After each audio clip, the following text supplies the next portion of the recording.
Magandang araw mga kapatid, mga kaibigan, mga kapwa ko mga driver sa kalsada. Ulat Biblia muna tayo.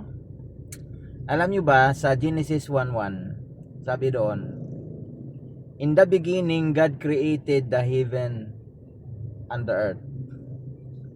Kumpleto na. Para bagang complete na siya.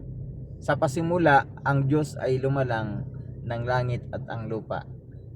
Pero ito yung magiging tanong natin dito sa verse 2.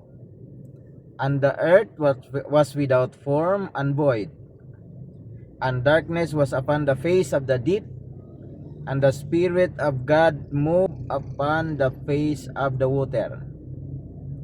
Ang tanong dito, kung kumpleto ang creation ng Diyos, langit at lupa, bakit sa verse 2 ay ang lupa ay wala ng anyo, void, at ang kadiliman ay nasa kalaliman, no? "And the darkness was upon the face of the deep," at ang Espiritu ng Diyos ay nasa ibabaw ng tubig. Magtatanong kayo, ano kaya ang dahilan? Bakit naging without form and void ang langit kung ito ay kumpletong create ng Diyos? Kaya ang ginawa ng Diyos, eons of times, nagsalita.